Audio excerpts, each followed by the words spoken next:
On se trouve aujourd'hui sur un site d'habitat préférentiel de l'engoulevent-bois-pourri, cette espèce à statut précaire.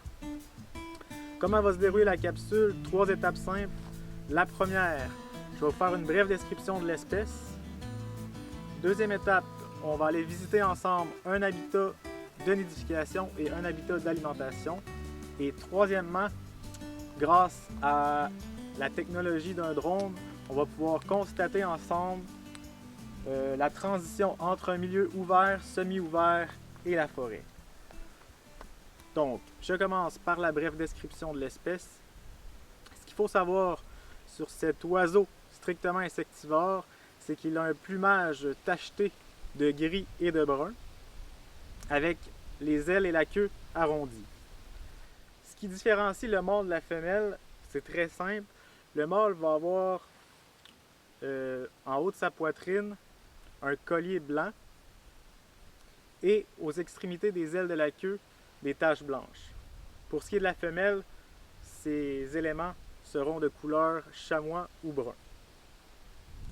Donc, on peut rarement voir l'espèce le jour, mais heureusement, on peut l'entendre la nuit grâce à son chant très particulier qu'on va entendre ensemble à l'instant. Maintenant, je vous invite à me suivre. On va aller visiter ensemble un site de nidification. Allons-y. Donc, on se retrouve dans un site que le CRUAT a caractérisé l'an passé. Donc, on se retrouve dans une forêt de bouleaux assez claire qui va répondre aux besoins de nidification de l'espèce. Donc, les 3 caractéristiques, probablement la plus importante, c'est d'avoir un sol bien drainé, pour pas que, dans le fond, les œufs qui sont apposés directement au sol se fassent transporter par ruissellement, donc par l'eau. Ensuite de ça, au niveau de la sous-canopée, qu'on va appeler aussi sous-bois, il faut que ça soit assez dégagé, qu'on va appeler clairsemé. Puis aussi la couverture au sol, donc on peut voir que c'est dégagé également, donc beaucoup de feuilles. Puis finalement, une autre caractéristique très importante, c'est la densité de la canopée. Donc là, on le voit à 45, puis hop, on le voit à 180. Donc, on voit clairement là, qu'il y a beaucoup de feuilles qui font obstruction à la lumière.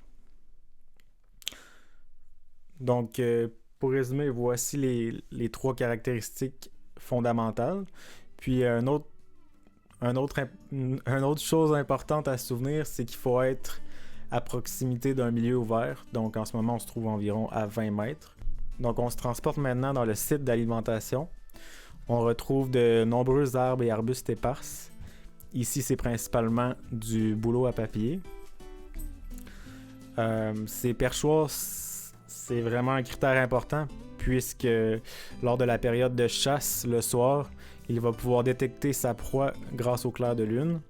Puis une fois sa proie détectée, tel par exemple un moucherolle ou un tyrannidé, va pouvoir capturer sa proie puis retourner se percher. Donc on peut voir que la strate arbustive est assez dense. Ensuite de ça, on a un sol assez mal drainé, même inondé une partie de l'année.